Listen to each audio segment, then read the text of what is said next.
मैं और मेरा छोटा भाई एक ही समय पर जानवर दुल्हनें चुन रहे थे। उसने बिना सोचे समझे उस जबरदस्त लड़ाकू सफेद भेड़िए को चुन लिया, जबकि मुझे जानवरों की दुखद किस्मत पर तरस आ रहा था। मैंने अखाड़े में उस मरती हुई जलपरी को चुना, पर किसे पता था कि वो सफेद भेड़िया बहुत घमंडी थी। वो इंसानों को बिल्कुल भी पसंद नहीं करती थी।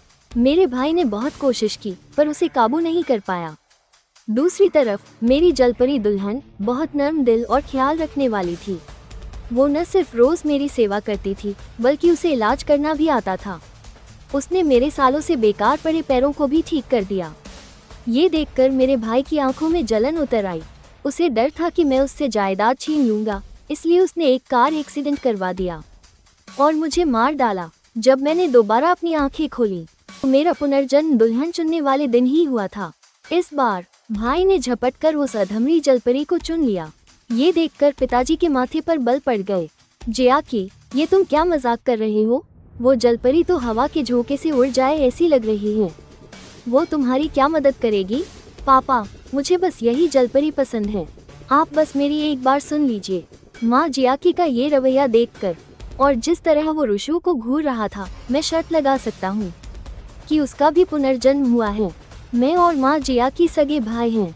पहले मैं ही पिताजी का सबसे पसंदीदा वारिस था, पर 12 साल की उम्र में हमारे दुश्मन घर पर आ धमके और मुझे और माँ को अगवा कर लिया।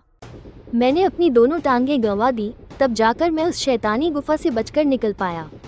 माँ इतनी खुशकिस्मत नहीं थी, वो दुश्मनों के हाथों मारी गई। पापा और माँ एक दूसरे से बहुत प्यार करते थे। पिताजी माँ की मौत का सच स्वीकार नहीं कर पाए और उन्होंने मुझे माँ की रक्षा न कर पाने का दोषी ठहराया। ऊपर से हमारा माँ परिवार पीढ़ियों से हथियारों का कारोबार करता है और अपने वंशजों की ताकत को सबसे ज्यादा महत्व देता है। मुझ में हुनर तो था, पर मैं एक अपाहिज बन गया जो सिर्फ व्हीलचेयर पर बैठ सकता था।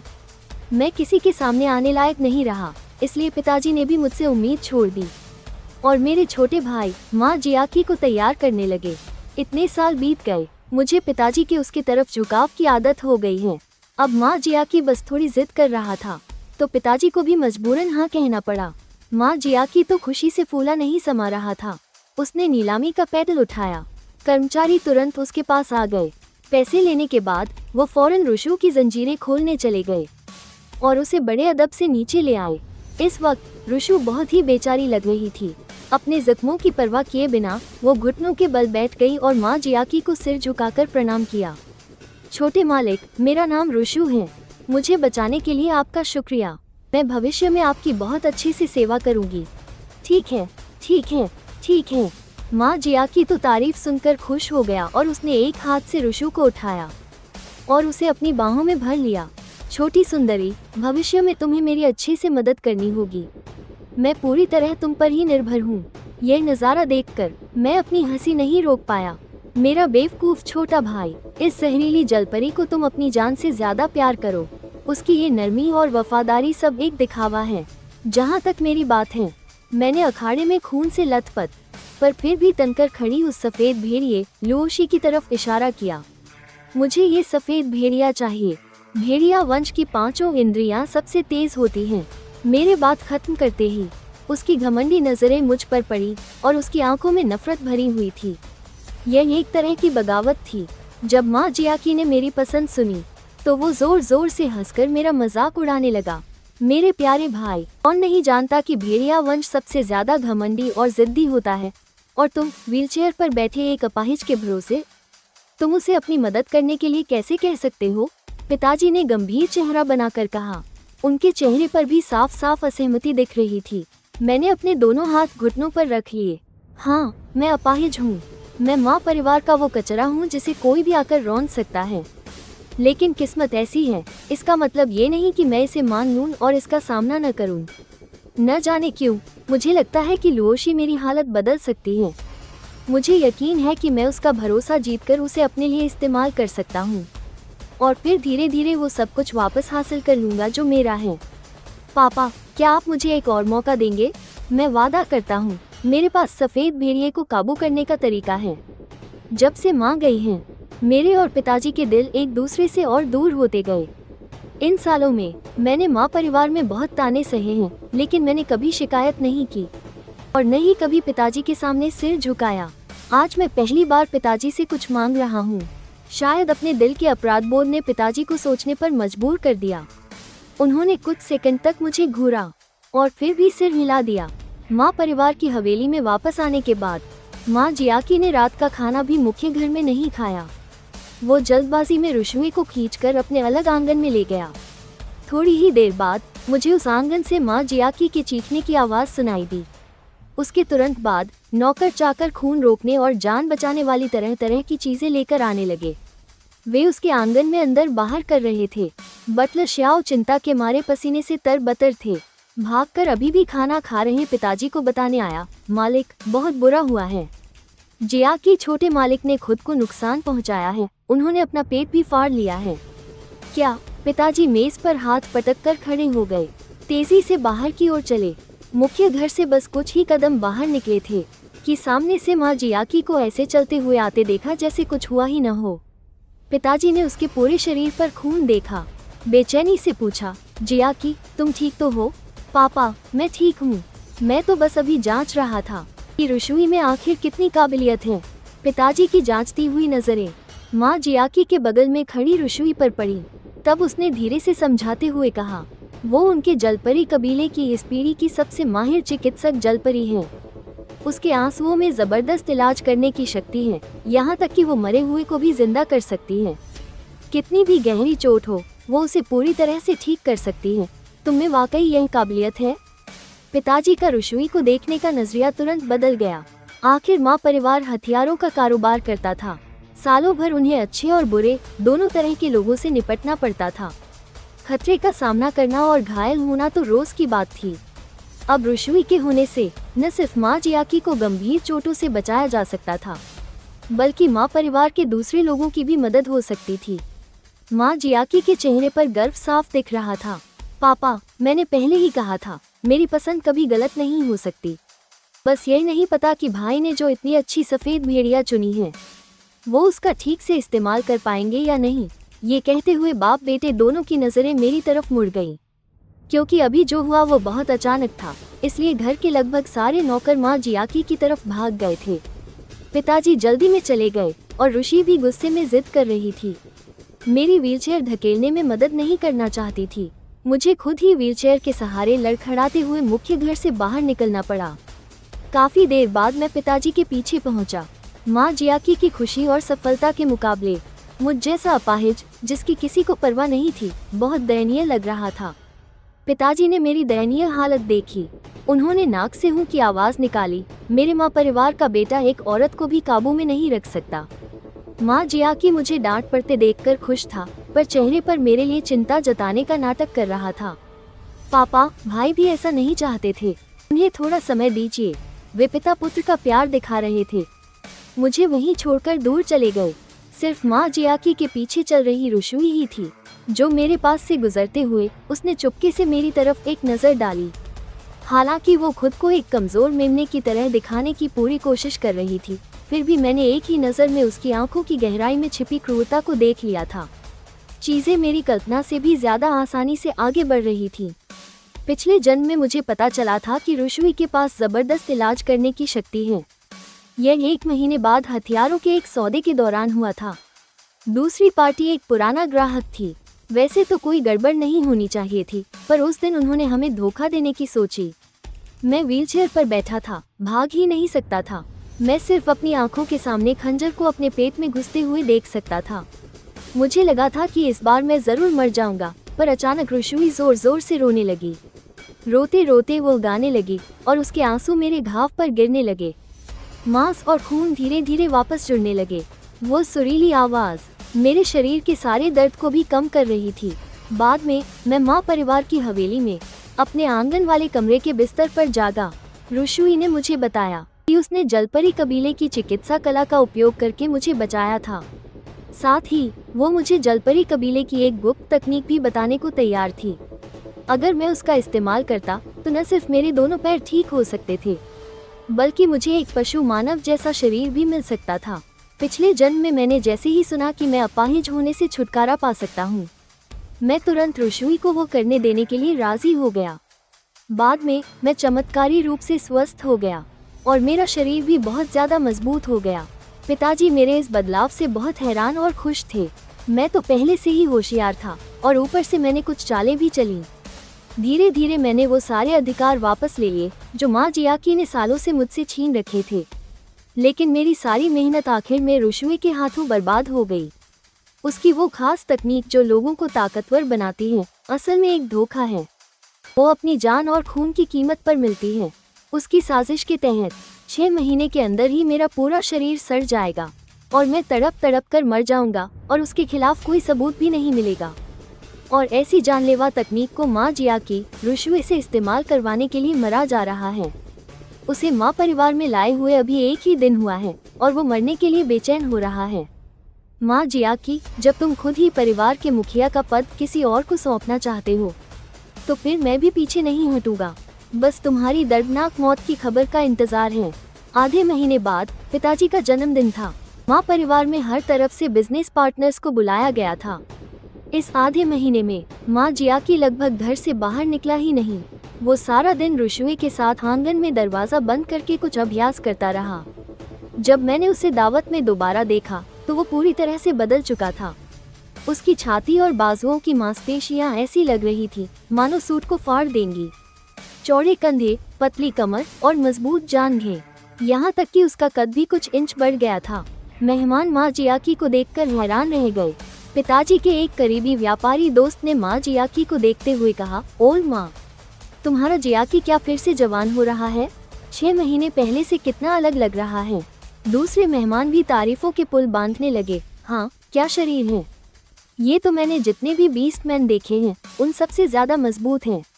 बॉस माँ, सच में शेर का बेटा शेर ही होता है। पिताजी तारीफ सुनकर खुशी से फूले नहीं समा रहे थे। उन्होंने माँ जियाकी का कंधा थपथपाया। उनके चेहरे पर संतुष्टि साफ झलक रही थी। जियाकी, तुम खुद ही सबको बताओ। माँ जियाकी एक तरफ हट गया। तब जाकर सबने देखा कि उसके विशाल शरीर के पीछे एक शर्मीली सी औरत छिपी हुई थी। ये रुशुए है, मेरी पत्नी। वो मरमेड वंश की एक चमत्कारी वैद्य है। मेरा यह मजबूत शरीर सब उसी की देखभाल का नतीजा है। रुशुए शर्माकर माँ जियाकी की बाहों में चली गई और उसका चेहरा लाल हो गया। छोटे मालिक जियाकी, यहाँ कितने सारे लोग हैं, शर्माने की क्या बात है। तुम अब मेरी हो, गले लगाने में क्या हर्ज है।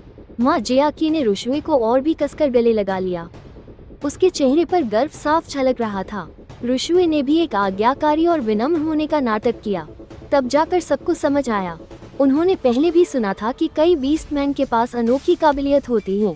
किसी ने नहीं सोचा था कि ऐसा खजाना छोटे मालिक माँ के हाथ लगेगा। ये तो बहुत खुशी की बात है। हाँ, लगता है हम सिर्फ दूर से ही देख सकते हैं और छोटे मालिक माँ से जल सकते हैं।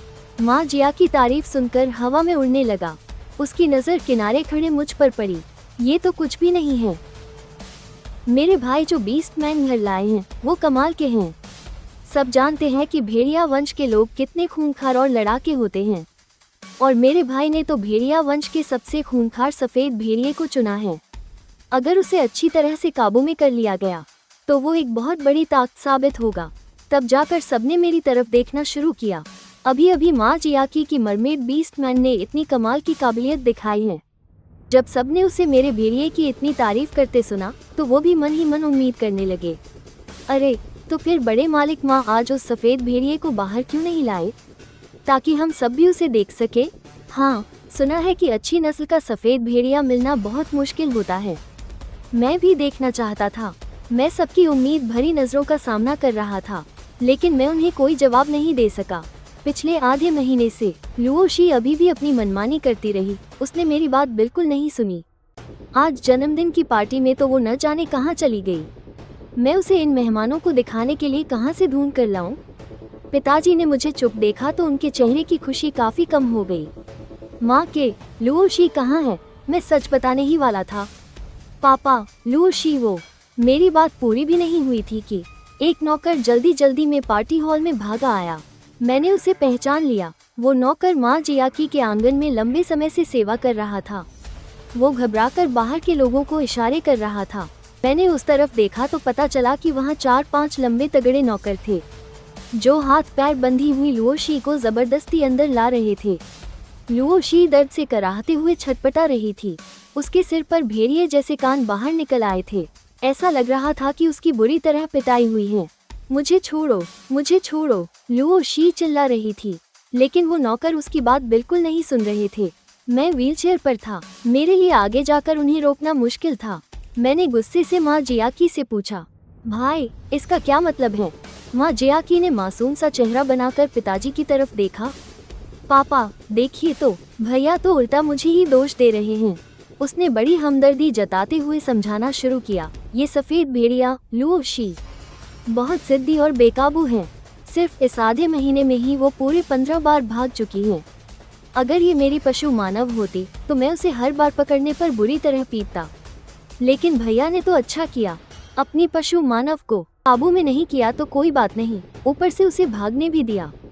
अभी अभी मैंने अपने नौकर से सुना कि लुओ शी फिर भाग गई है, तो मैंने फौरन तुम्हारी मदद के लिए उसे पकड़वाने के लिए लोग भेज दिए। भैया मेरी मदद करने के लिए शुक्रिया कहने के बजाय उल्टा मुझे दोष दे रहे हैं। क्या ये कोई तमीज है? इंसान हमेशा से पशु मानवों को दबाकर ही काबू में करते आए हैं। जो पशु मानव बात नहीं सुनते उन्हें जिंदा पीट पीट कर मार डालने के किस्से बहुत आम हैं। दूसरे मेहमानों ने माँ जियाकी की बातें सुनी तो उन्हें भी उसकी बात सही लगी। उनकी नज़रों में इस माँ परिवार के 2 बेटों में से छोटा बेटा अपने पशु मानव के दम पर खूब नाम कमा रहा है, लेकिन बड़ा बेटा तो उसे काबू करने जैसी मामूली चीज भी नहीं कर पा रहा है। इस तुलना से कौन बेहतर है और कौन कमजोर, ये साफ पता चल गया। पिताजी ने मेहमानों को कानाफूसी करते देखा तो उन्हें लगा कि उनकी बहुत बेइज्जती हो गई है। उन्होंने हाथ हिलाकर नौकरों को हुक्म दिया, कोई है, इस नाफरमान पशु मानव को नीचे ले जाओ और 50 कोड़े मारो। मैं घबरा गया, मैंने फौरन उन्हें रोका। पापा, लुओ शी आखिरकार मेरी पशु मानव है, उसे सजा देने का काम क्या आप मुझ पर छोड़ सकते हैं? ओह, तुम उसे कैसे सजा दोगे? मैंने कुछ देर सोचा और फिर अपने दिल की बात कहने का फैसला किया। पापा, मुझे लगता है कि इंसानों को पशु मानवों को भी अपने बराबर का इंसान समझना चाहिए। मारने पीटने और दबाने से हम उनका दिल कभी नहीं जीत सकते, बल्कि हमें ये समझना होगा कि वे क्या सोचते हैं और क्या चाहते हैं। बकवास। पिताजी का चेहरा गुस्से से एकदम काला पड़ गया। उन्होंने गुस्से में मेरी बात काट दी। छोटा भाई भी जोर से हंस पड़ा। उसे इस बात की बिल्कुल परवाह नहीं थी कि बाहर के लोग भी वहाँ मौजूद हैं।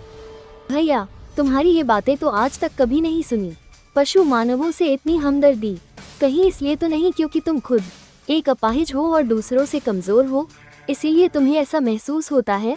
एक अच्छी भली जन्मदिन की पार्टी इस तरह बुरी तरह से खत्म हो गई।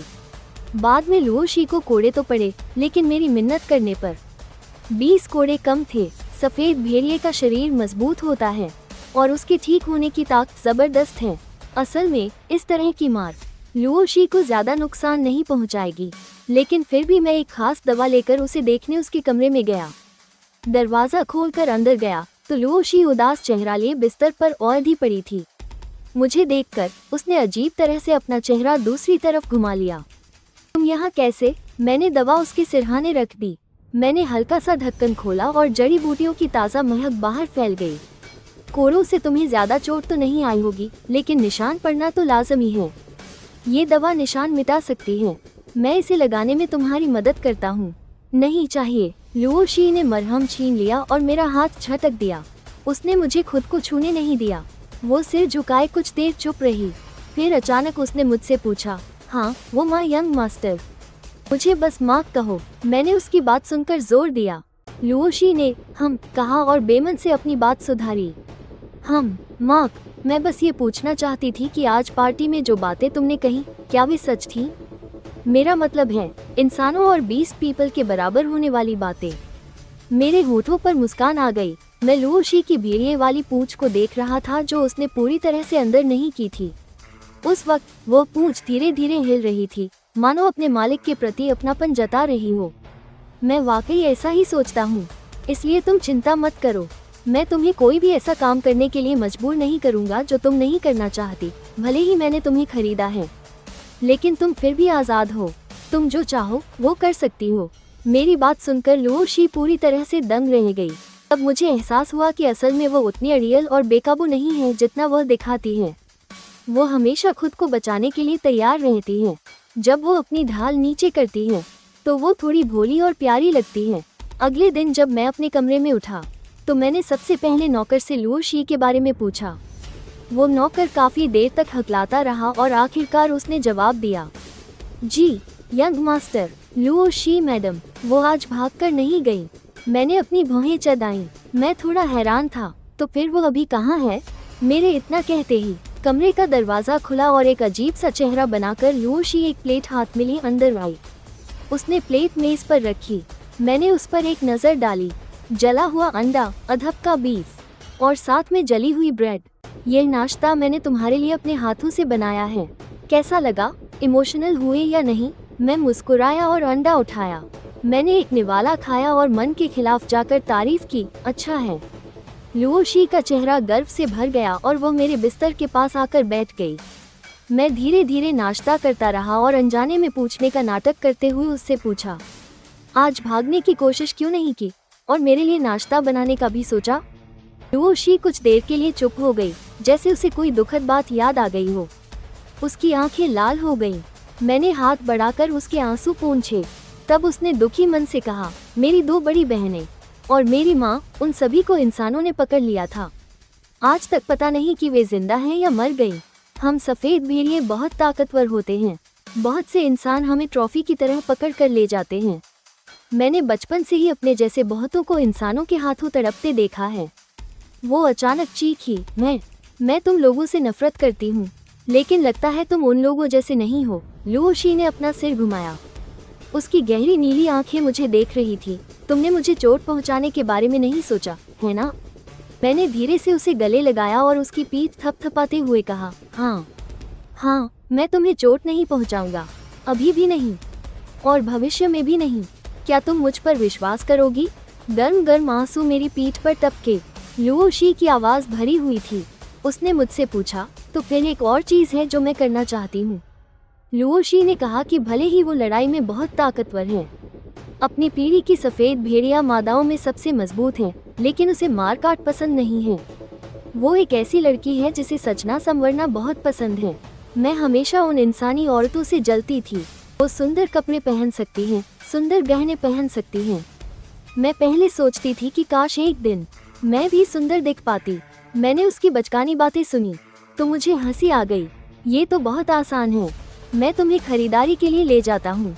उस दिन माँ परिवार का बड़ा बेटा अपनी भेड़िया को लेकर सड़कों और गलियों की हर कपड़े की दुकान में घूमा और बड़े छोटे सारे पैकेट माँ परिवार में वापस ले आया। सब लोग चर्चा कर रहे थे कि माँ परिवार के बड़े बेटे का दिमाग उस भेड़िया ने खराब कर दिया है। भला ऐसा कौन करता है कि एक जानवर इंसान को घर लाए और उसे वश में करने के बजाय पूर्वजों की तरह पूजे। लुओ शी ने पूरी तरह से मुझ पर भरोसा करना शुरू कर दिया। वो बहुत खुश थी। उसने उन सुंदर कपड़ों को बार बार पहनकर देखा और नौकरों से आईना लाने को कहा। आईने में अपने बदले हुए रूप को देखकर लुओ शी रो पड़ी। काश मेरी बहनें भी इतनी सुंदर ड्रेस पहन पाती तो कितना अच्छा होता। माँ के, मुझे उनकी याद आ रही है। मैंने हाथ बढ़ाकर उसके चेहरे से आंसू पोंछे। अगर वे अभी भी जिंदा हैं तो मैं उन्हें ढूंढने में तुम्हारी मदद करूंगा। सच में? लुओ शी की आंखें एकदम से चमक उठी। तुम सच में मेरी मदद करना चाहते हो? तुम मेरी पत्नी हो। मैं बिल्कुल तुम्हारी मदद करना चाहता हूँ। मैंने गंभीरता से सिर हिलाया। लुओ शी मुझे बहुत देर तक देखती रही। उसने अपने होंठ काटे। माँ के, असल में तुम्हारे पैर की चोट का इलाज हो सकता है। मेरा एहसान चुकाने के लिए लुओ शी ने मुझे बताया। उनके सफ़ेद भेड़िया कबीले का खानदानी इलाज का गुप्त नुस्खा। घायल होना तो आम बात है। मैंने कुछ सफ़ेद भेड़ियों को मरते मरते भी इस नुस्खे से बचते हुए देखा है, लेकिन ये तरीका हमारे सफ़ेद भेड़िया कबीले में एक बहुत बड़ा राज है। इसे किसी भी हालत में दूसरे कबीलों को पता नहीं चलने दे सकते। अब मैं तुम पर विश्वास करती हूँ और तुम्हारी चोट ठीक करने में मदद करना चाहती हूँ। तुम्हें इसे राज रखना ही होगा। मैंने कभी नहीं सोचा था कि लुओ शी मुझे ऐसा सरप्राइज देगी। पिछली जिंदगी में वो हमेशा माँ जियाकी के खिलाफ थी। चाहे उसे कितना भी मारा पीटा या सजा दी गई, वो उसका जरा सा भी साथ देने को तैयार नहीं थी। माँ जियाकी बस लुओ शी को देखता रहा, जो इतनी शक्तिशाली योद्धा थी, लेकिन वो उसका इस्तेमाल नहीं कर सका। बस मन ही मन जलता रहा। इसलिए जब उसने मेरी रुशुए को देखा, जो नर्म और प्यारी थी और जिसके पास जिंदा करने वाली इलाज की कला थी, तो वो जलन और नफरत से भर गया। तभी इस जिंदगी में उसने बिना झिझके लुओ शी को छोड़कर रुशुए को चुना। उसकी नज़र में लुओ शी भले ही ताकतवर थी, लेकिन उसे वश में करना मुश्किल था। उसे लगा कि मुझे बहुत ज़्यादा मुश्किलें झेलनी पड़ेंगी, पर माँ जियाकी को क्या ही पता, बीस्टमैन भी इंसानों की तरह होते हैं, उन्हें भी समझने की ज़रूरत होती है। उन्हें प्यार से जीता जाता है। वो लुओ शी को नहीं मना सकता, इसका मतलब यह नहीं कि मैं भी नहीं कर सकता। इसलिए मैंने और लुओ शी ने गुप्त इलाज शुरू किया। मैंने अपने पैर की चोट के फिर से उभर आने का बहाना बनाया और कमरे से बाहर निकलना बंद कर दिया। माँ परिवार के कुछ कारोबार जिन्हें मैं पहले संभालता था, उन्हें भी मैंने रोक दिया और लुओ शी मेरे कमरे में रहने आ गई ताकि वो आसानी से मेरा इलाज कर सके। सफ़ेद भेड़िया कबीले का इलाज करने का तरीका बहुत क्रूर है। पहले उन्हें चोट वाली जगह की नसों और हड्डियों को इंच इंच करके तोड़ना पड़ता है। फिर खास जड़ी बूटियों को सफ़ेद भेड़िए के दिल के खून के साथ मिलाकर उस पर लगाना होता है। जैसे जैसे वो ठीक होता है, नीचे का मांस और हड्डियां धीरे धीरे फिर से जुड़ने लगती हैं। लेकिन ये प्रक्रिया बहुत दर्दनाक होती है, जिसे कोई आम इंसान बिल्कुल बर्दाश्त नहीं कर सकता। उस दौरान रात के समय मेरे कमरे से अक्सर मेरे दर्द को दबाने की चीखें सुनाई देती थी। तीसरे दिन तक मैं पूरी तरह से कमज़ोर और बेजान दिखने लगा। नौकरों में यह अफवाह फैल गई कि मैं जिस्मानी तौर पर कमज़ोर हूँ और फिर भी ज़बरदस्ती लुओ शी के साथ करीबी बनाने की कोशिश कर रहा हूँ। एक बार दिन के समय माँ जियाकी ने मुझे और लुओ शी को बगीचे में ताज़ी हवा लेते हुए देख लिया। उसने घमंड से मेरी तरफ देखा। मैंने कभी नहीं सुना कि मर्दों और औरतों के उस मामले में मर्द औरत से ज़्यादा बुरी तरह चीखता है। अगर उस मामले में कमज़ोर हो तो बेकार में मेहनत मत करो, चुपचाप एक अपाहिज बनकर रहो। माँ जियाकी के इन बुरे शब्दों से लुओ शी को बहुत गुस्सा आया। वो लगभग उससे लड़ने ही वाली थी। मैंने जल्दी से उसे रोक लिया। माँ जियाकी जोर से हंसा। लुओ शी भाभी, अगर आपको लगता है कि मेरा भाई किसी काम का नहीं है तो आप मेरे पास भी आ सकती हैं। लुओ शी गुस्से से कांप रही थी। माँ जियाकी के दूर चले जाने के बाद भी वो मेरे लिए बहुत गुस्से में थी। माँ, तुम्हें मुझे उसे मारने से नहीं रोकना चाहिए था। मैंने अपना सिर हिलाया। बदला लेने के लिए 10 साल भी ज्यादा नहीं होते। अभी सही समय नहीं है।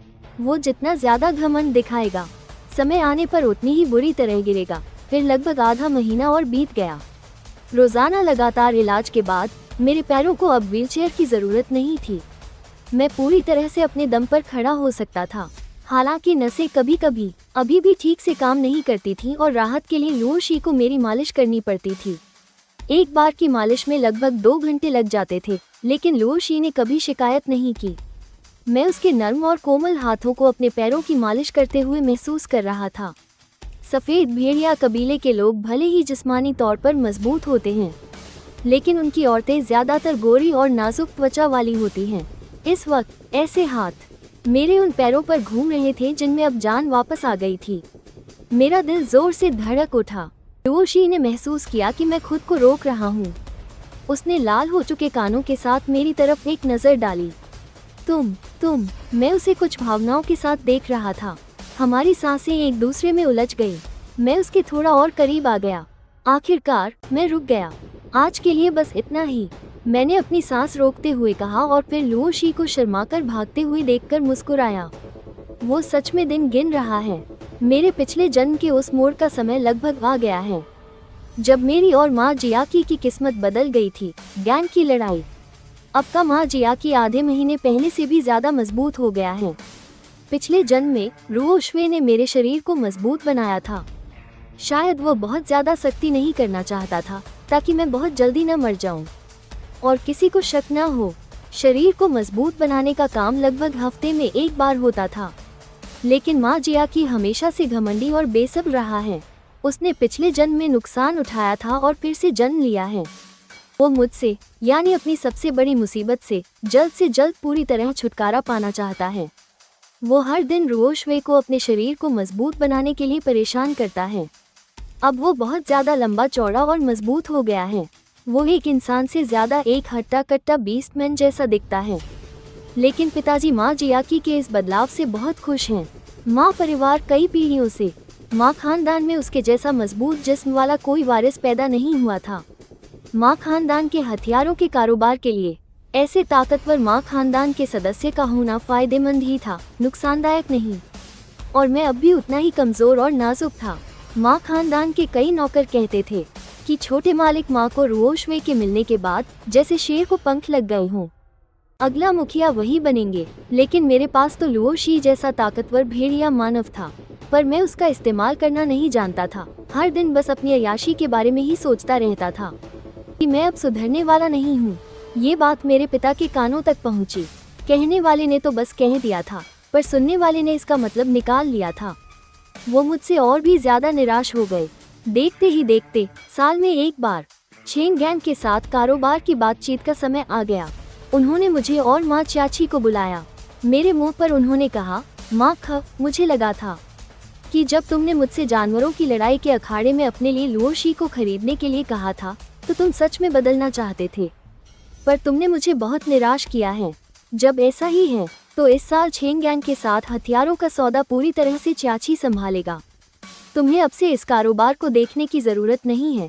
जैसे ही पिता ने अपनी बात खत्म की, माँ चाची ने कहा, पापा, माना कि भैया थोड़े रास्ते से भटक गए हैं, लेकिन आखिर है तो वो भी हमारे माँ खानदान के वारिसों में से एक।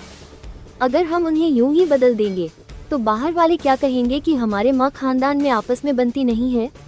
ऐसा करते हैं, इस बार भी सौदे की अगुवाई भैया ही करें, पर मैं भी उनके साथ जाता हूँ। अब ये तो सब जानते ही हैं कि मैं कितना मजबूत हूँ। अगर कोई गड़बड़ हुई तो मैं भैया को सुरक्षा भी दे सकता हूँ। ये सुनकर पिता ने लगातार सिर हिलाया। चाची, तुम बहुत बड़े दिल वाले और जिम्मेदार बच्चे हो। तुम खानदान के बारे में सोचना जानते हो। जब उनकी नजरें मुझ पर पड़ी तो उनका चेहरा सख्त हो गया। तुमने सुना, तुम्हारे भाई के खातिर मैं तुम्हें एक और मौका दे रहा हूँ। उम्मीद है तुम होश में रहोगे। मुझे फिर से निराश मत करना। मैंने अपनी पलकें झुका लीं और हामी में सिर हिला दिया।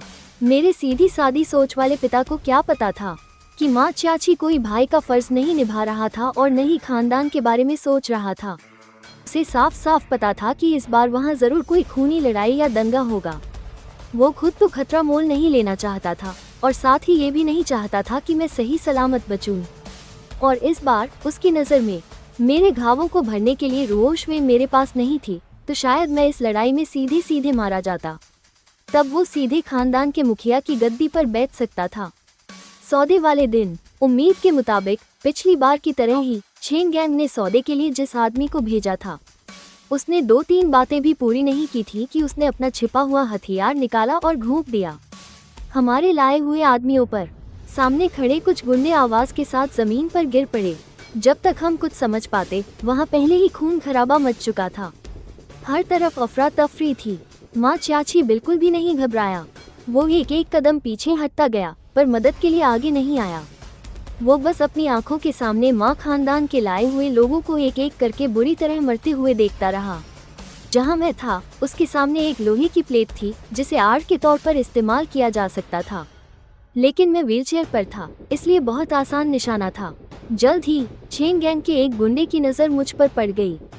उसने दांत भींचे और एक लंबी तलवार लहराता हुआ मुझ पर हमला करने के लिए दौड़ पड़ा। माँ चाची मुझसे ज्यादा दूर नहीं था। वो अपनी आंखों से उस आदमी को मेरी तरफ बढ़ते हुए देखता रहा और फिर एक शैतानी मुस्कान के साथ उसने अपना सिर मेरी तरफ घुमाया। उसने होंठ हिलाकर कुछ कहा। मैं समझ गया कि उसने क्या कहा था। मॉडल, मेरे प्यारे भाई, तुम आराम से मर जाओ। माँ जियाकी ने अपनी चाल चल दी थी। पिछले जन्म में लेन देन की जिम्मेदारी मेरी होने के बावजूद अंदरूनी बगावत हुई थी, लेकिन उसके साथ बगावत करने वाले लोग ज्यादा नहीं थे। इस जन्म में चेंग गैंग के लगभग आधे लोग माँ परिवार के लोगों से लड़ने लगे और चेंग गैंग के कुछ लोग साफ साफ माँ जियाकी के बहुत करीब थे, लेकिन फिर भी उस पर हमला नहीं कर रहे थे। जाहिर है कि उन्होंने आपस में कोई सौदा कर लिया था। ये ख्याल मेरे दिमाग में तेजी से घूम रहे थे, लेकिन ये सब बस एक पल में हुआ। अगले ही पल उस आदमी की लंबी तलवार नीचे आने से ठीक पहले मैंने अपने दोनों हाथों से जोर लगाया और अपने नीचे की व्हीलचेयर को जोर से पीछे धकेल दिया। व्हीलचेयर दूर जाकर गिरी और मैं अपनी टांगों पर सीधा तनकर खड़ा हो गया। उस आदमी की लंबी तलवार का वार खाली गया। वो हैरान था। तभी लुओशी ने हाथ चला दिया। उसने उस आदमी के दिल पर एक जोरदार मुक्का मारा। मैं चिल्लाया, लुओशी, अब सब तुम्हारे हवाले हैं। लुओशी ने मुस्कुराते हुए सिर हिलाया। इसके बाद उसने चारों तरफ तबाही मचा दी। वो आधा जानवर बन गया। उसके तेज पंजे और भेड़िए जैसे कान निकल आए। वो अपने पंजों को हथियार की तरह इस्तेमाल कर रहा था और अपने कानों से हर तरफ की आहट सुन रहा था। उसकी आंखें चारों ओर देख रही थी और उसने तेजी से माँ परिवार के उन लोगों को बचाया जिन्हें चेन गैंग ने घायल कर दिया था। फिर अकेले ही उसने चेन गैंग के लोगों को मारना शुरू कर दिया, जब तक कि सिर्फ एक नहीं बचा। माँ जियाकी की आंखें गुस्से से बाहर निकलने वाली थी और गुस्से के मारे उसकी नसें तन गई थी। वो डरावना लग रहा था। नहीं, ये नहीं हो सकता। तुम्हें तो यहाँ मर जाना चाहिए था। तुम खड़े कैसे हो सकते हो? मुझे बताओ। हमेशा माँ जियाकी के पीछे छिपने वाली रुशुए ने भी आज अपनी कमजोर शक्ल नहीं बनाई, बल्कि मुझे शक भरी नजरों से देख रही थी। इस समय तक लुओशी ने अपने तेज पंजे चेन गैंग के उस आखिरी बचे आदमी की तरफ बढ़ा दिए थे। उसने गुस्से से धमकी देते हुए कहा, तुमने वादा क्यों तोड़ा और लोगों को चोट क्यों पहुंचाई? तुमने बड़े मालिक माँ को क्यों मारना चाहा? वो आदमी डर के मारे कांप रहा था। ये छोटे मालिक माँ का काम है। छोटे मालिक माँ ने ही हमें उकसाया था। मैं ये सच में नहीं करना चाहता था। मैं तो बस ऊपर के आदेशों का पालन कर रहा था। मुझे बख्श दो, मैं आपसे भीख मांगता हूँ। क्योंकि हंगामा बहुत बढ़ गया था, पिताजी को खबर मिल गई। उन्होंने तुरंत ड्राइवर को गाड़ी चलाने को कहा और दर्जन भर नौकरों के साथ मौके पर पहुंच गए। वो तेजी से अंदर आए और उन्होंने चेन गैंग के उस आदमी को देखा जिसे लुओशी ने पकड़ रखा था। साथ ही जमीन पर पड़े माँ परिवार के कई गंभीर रूप से घायल गुंडों को भी देखा। पिताजी का चेहरा तुरंत गुस्से से लाल हो गया। आखिर हुआ क्या है? चेन गैंग के उस आदमी ने रोते हुए सबसे पहले जवाब दिया, मालिक माँ, आपको मेरे लिए इंसाफ करना होगा। ये सब छोटे मालिक माँ का किया धरा है। उन्होंने हमसे कहा कि जब हथियारों का सौदा हो रहा हो तब हम गड़बड़ करें और उस अफरा तफरी का फायदा उठाकर बड़े मालिक माँ को मार डालें। माँ जियाकी का चेहरा पीला पड़ गया। तुम बकवास कर रहे हो। पिताजी ने हाथ हिलाया, उसे चुप रहने का इशारा किया। फिर उनकी नज़र मुझ पर पड़ी। जब उन्होंने देखा कि मैं व्हीलचेयर पर नहीं बैठा हूँ बल्कि एक आम इंसान की तरह खड़ा हूँ, तो उनकी आंखों में हैरानी थी। माँ, तुम्हारी टांगे। मैं झुका और उन्हें प्रणाम किया, फिर जोर से समझाया। शायद अभी तलवार से बचने के लिए हड़बड़ी में मैं अपनी टांगों की बीमारी के बारे में भूल गया और मैं बस ऐसे ही खड़ा हो गया। इस हिसाब से तो मुझे अपने छोटे भाई का शुक्रिया अदा करना चाहिए। माँ जियाकी का चेहरा गुस्से से काला पड़ गया। तुम पिता को गुमराह करना बंद करो। इस घटना से मेरा कोई लेना देना नहीं है। ये सब तुमने और चेन परिवार के गिरोह ने मिलकर मेरे खिलाफ साजिश रची है। पिता ने माँ चाची के विरोध पर कोई ध्यान नहीं दिया, बल्कि वे नीचे झुके और माँ परिवार के सबसे पास वाले गंभीर रूप से घायल गुंडे से पूछा, तुम बस सच सच बताओ, आज असल में हुआ क्या था? मैं तुम्हारे साथ हूँ। मैं गारंटी देता हूँ कि तुम्हें कुछ नहीं होगा। गुंडे ने थोड़ी देर सोचा और अपने पेट के घाव को दबाए रखा। मालिक माँ, मैंने अपनी आंखों से देखा कि चेन परिवार के गिरोह के लोगों ने बिना किसी कारण के अचानक पाला बदल लिया और छोटे मालिक माँ ने जब बड़े मालिक माँ को सही सलामत देखा तो वे चिल्लाए कि उन्हें यहीं मर जाना चाहिए था। माँ परिवार के गुंडे की गवाही के साथ माँ चाची का चेहरा पीला पड़ गया। उसने एक के बाद एक कई गुंडों से पूछा। सबने लगभग एक ही बात कही। माँ चाची ने शायद आज इस उथल पुथल का फायदा उठाने की तैयारी की थी ताकि वो मुझे चुप करा सके, लेकिन उसे उम्मीद नहीं थी कि मैं न केवल मरने से बच जाऊंगा बल्कि पिछले जन्म की तरह ही अपनी अपंगता से भी छुटकारा पा लूंगा। मुझे अपना पिछला जन्म याद आया। चेन परिवार के गिरोह ने तब भी अचानक धोखा दिया था। अब सोचने पर लगता है कि इसके पीछे जरूर माँ चाची का ही हाथ था। बस उसने ये कभी नहीं सोचा था कि मैं उस गंभीर चोट की वजह से एक छिपे हुए आशीर्वाद को पालूंगा। इस जन्म में वो फिर से मेरे हाथों हार गया। माँ चाची मन ही मन जानता था कि बाजी उसके हाथ से निकल चुकी है। व्यापार को नुकसान पहुंचाना और अपने ही भाई की हत्या की कोशिश करना एक बड़ा मामला है। पिता भले ही पहले उसका कितना भी पक्ष लेते हों, इस बार वो कड़ी सजा से नहीं बच सकता था। वो धड़ाम से घुटनों के बल गिर गया और घुटनों के बल चलकर पिता के सामने अपनी गलती मानने लगा। पापा, मुझे एक बार माफ कर दो। मुझ पर शैतान सवार हो गया था। मैं दोबारा ऐसा नहीं करूँगा। पिता ने ठंडे चेहरे के साथ माँ चाची की माफी की भीख पर कोई ध्यान नहीं दिया। उन्होंने अपनी नज़र मेरी ओर घुमाई। माँ, अब जब तुम ठीक हो गए हो तो तुम्हें माँ परिवार की जिम्मेदारी उठानी होगी। आज से चाची पहले जिस कारोबार को संभालता था वो सब मैं तुम्हें सौंपता हूँ। तुम अच्छे से काम करना, मुझे निराश मत करना। पिता के घोषणा करने के बाद माँ चाची पूरी तरह से हक्का बक्का रह गया। वो जानता था कि पिता हमेशा से सख्त थे, लेकिन उसे यह उम्मीद नहीं थी कि जो पिता आमतौर पर उसे इतनी छूट देते थे, वे इस मामले में उसे इतनी बड़ी सजा देंगे। ये तो उसकी सत्ता छीनने जैसा था। उसे एक बेकार मोहरे की तरह फेंक दिया गया था। गुस्से और बेचैनी ने उसके दिल पर असर किया और उसने अचानक मुंह भर खून उगल दिया। उसकी नसों में एक हलचल हुई, जैसे कुछ बाहर निकलने की कोशिश कर रहा हो। मैंने देखा कि रुशुए का चेहरा बदल गया। वो कुछ खुश लग रही थी।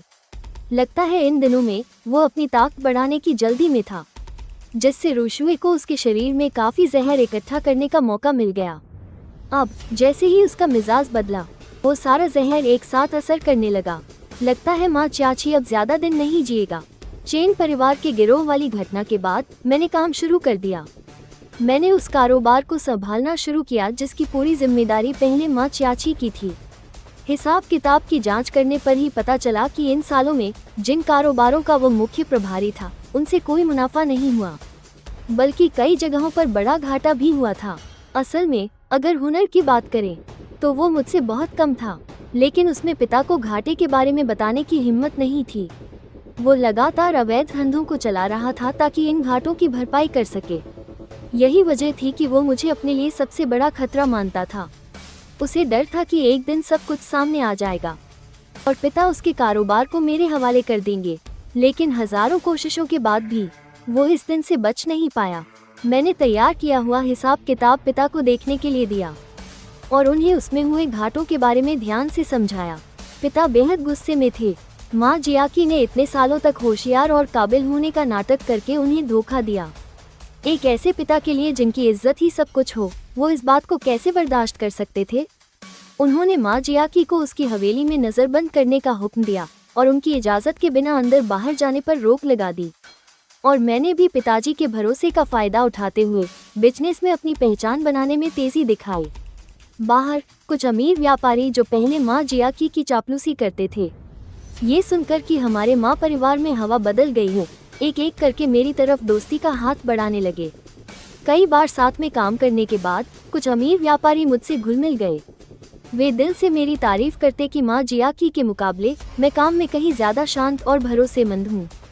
कहते कि अफसोस, मैं इतने सालों तक अपने पैर की बीमारी की वजह से घर में फंसा रहा। अगर मैंने माँ परिवार का बिजनेस पहले संभाल लिया होता तो माँ जियाकी के पास मुकाबला करने का कोई मौका ही नहीं होता। मैं इस बात से पूरी तरह सहमत था। मेरा वो भाई खुद को बहुत बड़ा समझता था और उसका दिल भी बहुत छोटा था। यही वजह है कि दोनों जन्मों में उसके पास अच्छे पत्ते होते हुए भी उसने पूरी बाजी खराब कर दी। अपनी जगह पक्की करने के बीच मैं अपने प्यारे भाई का हालचाल लेना भी नहीं भूला। जब मैं माँ जियाकी की हवेली गया, मैंने खास तौर पर नौकरों को कह दिया था कि वे खबर न दें। मैं सीधे अंदर चला गया। यह उसके दवा पीने का समय होना चाहिए जिस दिन उसकी ताकत छिनी थी और उसकी साजिश का पर्दाफाश हुआ था। गुस्से में खून की उल्टी करने के बाद से ही वो बीमार पड़ गया था और ऐसा बीमार पड़ा कि उठ ही नहीं पाया। उसे रुशु की देखभाल की जरूरत थी। मैंने सुना है रुशु को हर दिन उसे 3 कटोरी खास दवा पिलानी पड़ती है। कहा जाता है कि इससे वो जल्दी ठीक हो सकता है, लेकिन मैं रुशु को जितना जानता हूँ, मुझे डर है कि ये दवा कोई अच्छी चीज नहीं है। और हुआ भी वही। जैसे ही मैं माँ जियाकी के कमरे के दरवाजे पर पहुंचा, थोड़े से खुले दरवाजे की दरार से मैंने देखा कि माँ जियाकी के शरीर के जो भी हिस्से दिख रहे थे वे बुरी तरह सड़ चुके थे। त्वचा पर पपड़ी जमती और फिर सड़ जाती। वो लगभग मरने वाला लग रहा था। सांसें बहुत धीमी थी। इस वक्त वो आंखें बंद करके सो रहा था। ऐसा लग रहा था कि वो सो गया है और रुशु उसके बिस्तर के पास बैठी थी। उसके हाथ में एक खाली सफेद चीनी मिट्टी का कटोरा था।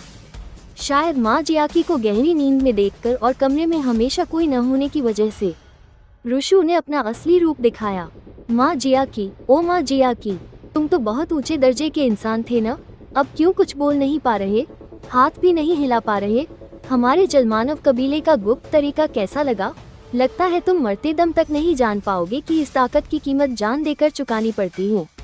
हाँ, जानते हो, हम जलमानवों ने तुम इंसानों का विरोध करने के लिए ही ऐसी दवा बनाई है। हर जलमानव जानता है कि इस जबरदस्त ताकत के पीछे सिर्फ मौत का रास्ता है, लेकिन हम एक के बाद एक इसका इस्तेमाल करते हैं। भले ही इसे इस्तेमाल करने के बाद पूरा शरीर सड़ जाए और तड़प तड़प कर मौत हो जाए, फिर भी सबसे बहादुर नर जलमानव अपने कबीले के लिए खुशी खुशी मरने को तैयार हो जाते हैं। और तुम इसे शरीर को ताकतवर बनाने वाली चीज समझ रहे थे। यही तुम इंसानों को हमें मारने की सजा है। तुम इसी लायक हो। तो ये बात थी। तो यह वजह थी कि रुशु मुझसे इतनी नफरत करती थी। वो सिर्फ मुझसे नफरत नहीं करती थी, वो माँ परिवार से नफरत करती थी, उन सभी इंसानों से नफरत करती थी जो पशु मानवों की जान को जान नहीं समझते। मैं खुद को रोक नहीं पाया और धीरे से दरवाजा धकेलकर अंदर चला गया। तो तुम हमेशा से ऐसा सोचती थी? रुशु ने आवाज सुनी और मुड़कर मुझे देखा। वो घबरा गई, जैसे कोई बड़ा दुश्मन देख लिया हो। बड़े मालिक माँ, आपने सुन लिया? मैं धीरे धीरे उसके करीब गया। कोई बात नहीं, मैं हमेशा से जानता था। रुशु ने अपनी आंखें सिकोड़ ली, उसके चेहरे पर एक खतरनाक भाव था। तुमने मुझे कब पहचाना? मैं धीरे से हंसा। शायद शुरू से ही। रुशु ने मुझे उलझन में देखा। उसके ख्याल में मैं पक्का एक विलेन था, सिर्फ इसलिए क्योंकि वो काम का था। लेकिन तुमने मुझे कभी बेनकाब क्यों नहीं किया? जिस पल उसने मुझसे पूछा, मैंने बहुत कुछ सोचा।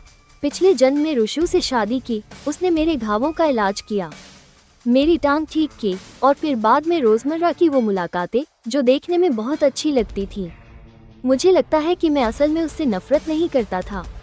अगर मैं उसकी जगह होता, अगर कोई दुश्मन मेरे परिवार को चोट पहुंचाता, मेरे कबीले को नुकसान पहुंचाता और आखिर में मुझे जिंदगी भर के लिए गुलाम बना लेता, तो क्या मैं नफरत नहीं करता? इंसानों का बीस्टमैन पर जुल्म, ये कई पीढ़ियों से चली आ रही एक ऐतिहासिक समस्या है। नफरत को कम समय में खत्म नहीं किया जा सकता, लेकिन गलती कभी भी बीस्टमैन की नहीं थी, इंसानों की थी। वो तो बस आज़ादी जैसी एक मामूली सी चीज चाहते थे।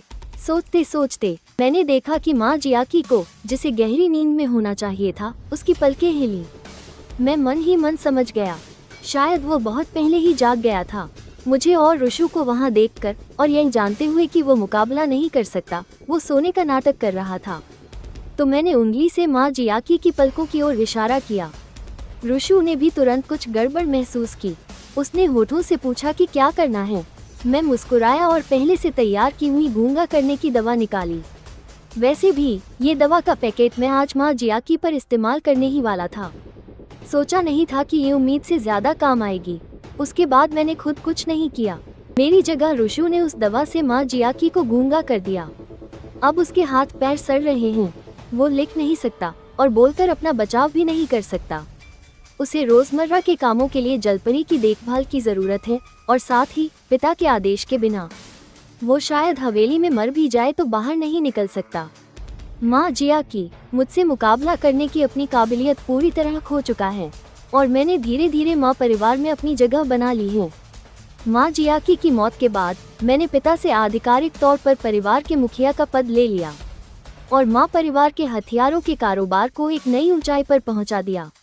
और जब से मैंने माँ परिवार की कमान संभाली, मैंने बीस्टमैन को लेकर कई आदेश जारी किए। कम से कम माँ परिवार में बीस्टमैन के अधिकारों की रक्षा हो सकती थी। जहाँ तक रुशु की बात है, माँ जियाकी के मरने के बाद मैंने उसे उसकी मर्जी करने दी। उसे जलपरी कबीले में वापस जाने दिया। जाने से पहले उसे शायद किसी बात का एहसास हुआ था। उसने मुझे बताया कि उसने एक सपना देखा था और सपने में वो मेरी पत्नी था, और आखिर में उसने मुझे मार डाला। मैं मुस्कुरा दिया। वो तो बस एक सपना था, तुम उसकी परवाह क्यों कर रही हो? लेकिन मुझे फिर भी तुमसे माफ़ी मांगनी है, रुशु ने कहा। मुझे लगा कि शायद उसे भी अपने पिछले जन्म की यादें आ गई हैं, पर अब इन सब बातों का कोई मतलब नहीं था। मैंने रुशु को माँ परिवार का घर छोड़ते हुए देखा, फिर अपना सिर घुमाया और बगल में लुओशी के उभरे हुए पेट को सहलाया। देखो, ये बच्चा इतना छोटा है, पर इसका आकार इतना बड़ा है। जब ये पैदा होगा तो पक्का एक मोटा ताज़ा लड़का होगा। लुओशी ने मेरी तरफ देखा।